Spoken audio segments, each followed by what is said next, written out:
Top five, top five, top five. So time we're back with another video. I'm Strange Wang and he is Nate, and today we're doing top 5 crime movies. Yeah, so, that's 5. Yep. You know, there's a lot of different ways you can go. You go crime comedy, like American Animals, crime thriller, like Good Times. There's a lot of different directions you can go. But why are we doing this? Well, no reason. I mean, last week we were supposed to do an over and under. Well, I don't know when this is coming out. We're supposed to do an over and under for musicals because In the Heights, great film. Check out my review on the corner. But his phone is mongoloid and sent the video this way. So when I tried to crop it, the quality went to 360p. It's the only video And from that whole thing that we filmed that did that. And part 2, I couldn't just upload part 2. So I decided to scrap the video, so we're making it up. And plus, fan of the channel, Trad, he requested this top 5. Oh, you know, he's nice. He's in a little bit of legal trouble. He said he'll watch it when he gets out of jail. Long story short, he may or may not have vandalized some cars, and this girl might have gave him a little bit of Zucca swallowed some Mika juice, and then he didn't call her back, and she snitched. But when he gets out of jail, he's gonna watch this video and really enjoy it. So I can't wait for that. How we do our top 5s? So the way we do our top 5s is he's going to start with his 5 and 4. I'll give my 5 and 4, 3, 2, 3, 2. Then we trade off number 1s. We also have something called the Zemeckis rule, which just means if we both have the same movie on our list, but one person has it 2 spots or higher, we'll save the conversation before we get to it on the other person's list. Kind of butchered that, but I think you get the general idea. Things that you shouldn't butcher, however, is scrolling down to the description box below and opening it up. And you'll find links to all of our social media accounts. Please give us a follow there. You also find links to our Patreon and our coffee account. So whether you are a one-time donating type of person or you want some really cool bonus extra content for the low, check those out. Yeah, of course. This was a very, very hard list to make because it's like there's so many different ways crime can go. Mm-hmm. Crime dramas. You can go serial killer movies. Because technically... So, to me, I just want to focus on the crimes. Yeah. And I left a lot of good movies out, like Good Time. Mm-hmm. Like I said before, a lot of good movies left out. But my number 5 is going to be Cape Fear. Okay. Because it's stalking. You don't get a lot of stalking movies, stalking family. That is a crime. He's murdering pets. Also a crime. He's doing all types of bad shit for revenge. Mm-hmm. Max Cady, what a fucking character. Mm. Also a fan of the button-up shirts like Strange Wang. Can't pull it off quite like Strange Wang can, but he wears them. He's a very good dresser, like Strange Wang as well. Fucking the accent, the whole thing that Robert Mitchum came up with to be that character is outstanding. Gregory Peck, same thing. Be that character and be so realistic and have these two people butt heads. Counselor, fucking amazing stuff. So the story Revenge turns very, very sour very quickly. But the one thing I like about this movie is it dives heavy into the crime stuff, mm-hmm. but local crime. Mm-hmm. The world's not going in with this crime. So, as a good citizen and a lawyer would do, mm-hmm. someone's fucking with you, you can call the cops. They ain't got shit on Max Cady. Yeah. So he keeps trying to get the cops to bust him and all types of crazy stuff. And he has this moral dilemma with the law and everything. Great crime movie for sure. Mm-hmm. Not one everyone thinks about right away because it's really just a revenge thriller. But crime's a huge part of that. That's true. Yeah. You can't kill someone and not be a crime. I'm not mad about it. Yeah. My number 4, I never thought this movie would be so low mm-hmm. on any list of all time. Yeah. But it's Pulp Fiction at number 4. Because when I think of this movie, the last thing I think of is the crime part of it. Yeah. Which is why I excluded it. So fun. It's so great. You know, you got the selling of drugs, which depends on what drugs it is, and whether it is a crime or not, mm-hmm. or who it's to. You know. Mm-hmm. I saw some yayo to a judge, and he was like, "It's all cream cheese from here." You got murder. You got extortion, I guess. Mm-hmm. You got all types of stuff. Sexual assault. I guess sexual assault. They literally have Butch and Homeboy like in a sex dungeon. Oh, I forgot about that. I tried not to remember that. I'm gonna go medieval on his ass. Exactly. Yeah. Zed's dead, baby. Zed's dead. Yeah, sexual assault. They probably kidnapped the Gimp. Like, he's probably got Stockholm Syndrome. There's a lot of crimes in this movie, but what makes this movie so great and so iconic and what makes people quote it all the time and buy wallets about the movie and whatnot is because of how great the characters are and everything else in the film. Mm-hmm. You know, crime's there at all times. Mm-hmm. The wolf, you know, that garage. You got drug use. You have driving under the influence. That is true. The garage, in and of itself, you know, like that place is shady as shit. Yeah. Joe's Monsters, like. But the characters is the reason why, and their everyday lives is so fascinating, which is why the movie's so good. Which is why it's my number 4, not higher. It was tough, but that's my 5 and 4. Fair. So my number 5, I took a similar approach. I was just like, any movie that I feel like is just too easy to put in like a subgenre box, I'm going to try to avoid that specifically, like even if it is heavily influenced by crime. So I try to focus on movies where like there's either crime continually happening the whole movie, or the crime is like very important to the plot. So for my number 5, I went with Hell or High Water. Like we just did top 5 bank robbery movies. Mm-hmm. So spoiler alert, I left bank robbery movies off my list just because like I got all these movies fighting for the number 5 and 4 spot. That's fair. That's just like you know. Mm-hmm. So Hell or High Water shot to that. Dog Day Afternoon shot to that. Heat shot that. Logan Lucky. Those are like, I love those 4 movies. Yeah. But they just couldn't make the list. Yeah. I thought about Logan Lucky as well. I was like, kind of more of a heist. Yeah. Like specifically in that. Heist movies, right. You know? It's like, so anyways, Hell or High Water. Absolutely amazing, like neo-Western. Taylor Sheridan writes insanely good scripts. He's so good.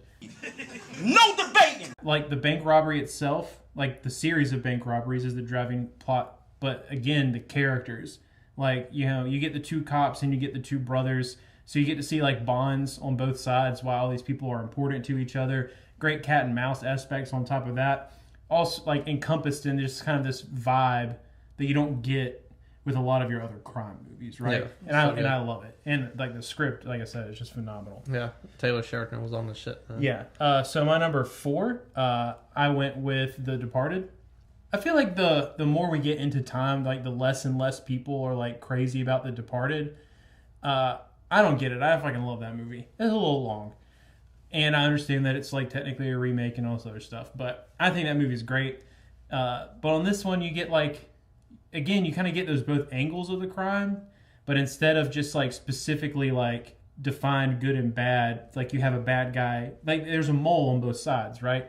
Yeah. So you get gangster shit, you get corrupt cop shit, you get lots of murder, you get like illegal gun sales, and it's all just kind of surrounded in this crazy like story that just builds and builds on the tension, because you know things have to come to a head at some point, because it's like who's going to figure out who's got the mole first, and then they both find out about the same time they have a mole, and then it's just this like who's going to get the other one first, right? Right!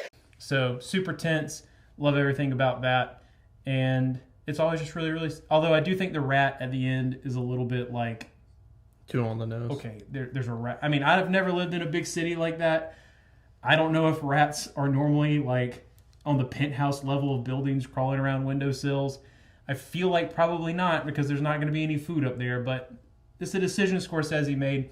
But right before that, you get what is to me an incredibly satisfying ending when Marky Mark puts that final cap in that ass. So talk about this a little bit more, because you said some stuff that maybe I want to expand upon and give my opinion on. Mm-hmm. First, your last point, the rat. I prefer Jack Nicholson's oppression of a rat. Gnawing, eating fucking rat. But I think when you said the time frame type deal, I think people give it too much shit for it being a remake. I prefer the original over it because I saw it first. But pretentious. Suck a dick. Just kidding. Suck a dick butt kiss. Because it's the perfect reason to remake a movie. Mm-hmm. You know what I'm saying? Yeah. It's so different that's why you need to remake movies. Is because it's so different. Don't remake a movie just like Old Boy. You know? Like Old Boy. That's a terrible remake because what are you bringing to it? Psycho, another thing. Yeah. So it was a good movie to remake. I respect the remake of it. I just don't like I don't think Irish crime and their mob is as interesting as Italians. Maybe I'm biased because I'm Italian. Probably. But I don't think it's as interesting. I'm Irish. Now, if I want to go watch a movie about a potato, I hope there's Irish people in it. You know what I'm saying? Screw you. Because, fuck, you know, when it comes to crime, I like Italians or Cubans. About to give you a cannoli filled with a different kind of cream. Ew, that was completely unnecessary. Disgusting. Number 3 is going to be Catch Me If You Can. Okay. What kind of crime is this? Fraud. And it's something that happens a lot, you know? I wrote a fraudulent check here and there in my day. But this kid is fucking a whiz at it. You don't even know how to write a check. Yeah, I do. You forget. Like, I'm old school, dog. So, you fucking up my point. You know, I know what I was going to say. But, another point. The key to a good crime movie, I feel like, is the motivation behind the crime.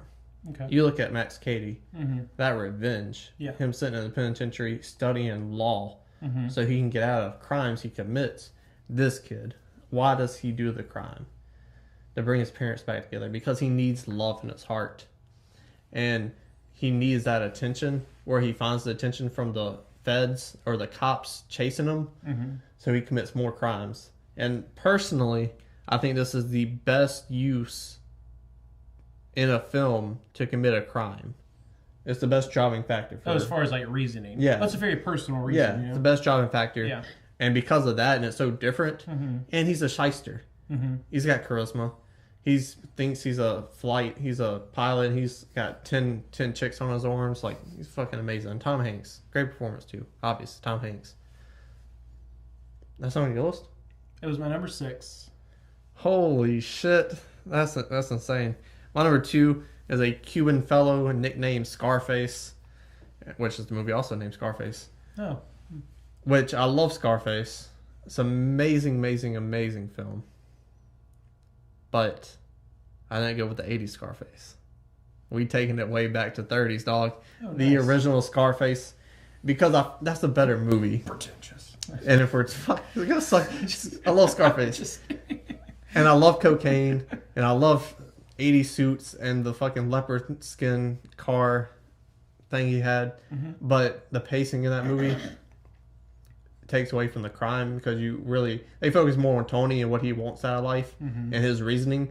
Where I feel like the 1930 Scarface, it focuses more on the crime, the bootlegging, how to bootleg, how to get in the powerful situation. You know what I'm saying? Yeah.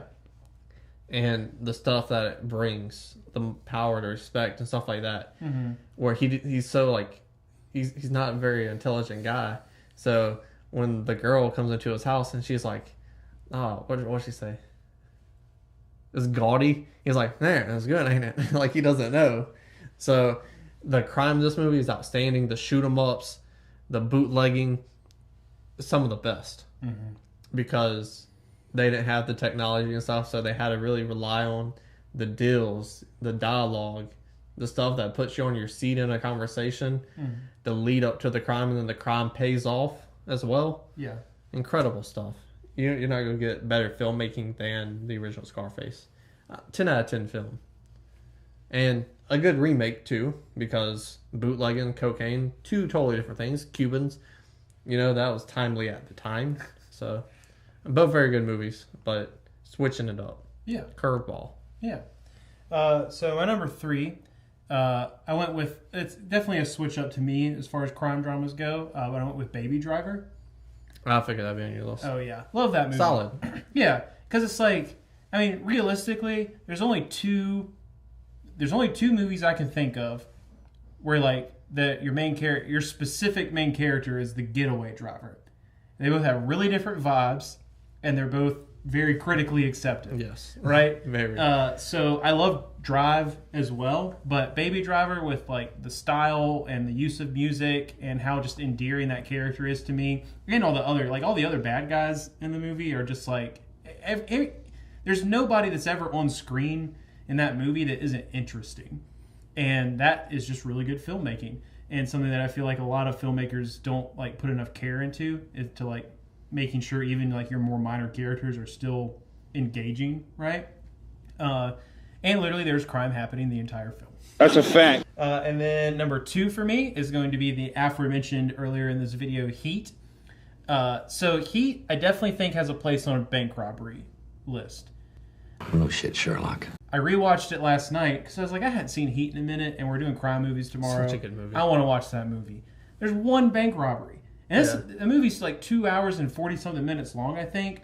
And there's one bank robbery. They hit an armored truck in the beginning, and then they hit a bank. And then everything after that, and even some of the stuff in between, is still just like, you know, them having to handle loose ends and stuff mostly, right? Yeah. Or time we're spending with Al Pacino. Because she's got a great ass. Right, yeah. Love that scene. Phenomenal scene. So, I think, because I did the same thing. If I felt like something was specifically a heist or specifically a bank robbery movie, I didn't put it on this list. After rewatching Heat, I was very happy to say I 100% think it deserves this spot. Again, all the characters are really, really interesting. The dynamic between like De Niro's crew and all that stuff, and then Pacino's like shitty home life and like everything going on with his stepdaughter and stuff like that, which I always forget is a very young Natalie Portman until I watch the movie. It's just like, it's all so interesting, and it just has this like there are times where the movie is slow, and when it ramps up, I mean, it hits it. And like some of the dialogue is phenomenal. The scene where like De Niro and Pacino get coffee is like so good. It's so good because it's like you have that mutual respect between them, but the conversation still ends on them being like, "I'm not going to change your mind. You're not going to change my mind. One of us is going to die at the end of this," and that just like adds to the tension of the film because now it's personal, and I love that. Not to mention the fact that both characters are just like extremely good at what they do. So you have that whole like unstoppable force and movable object kind of dynamic going on, which makes for a really, really good movie. Yeah.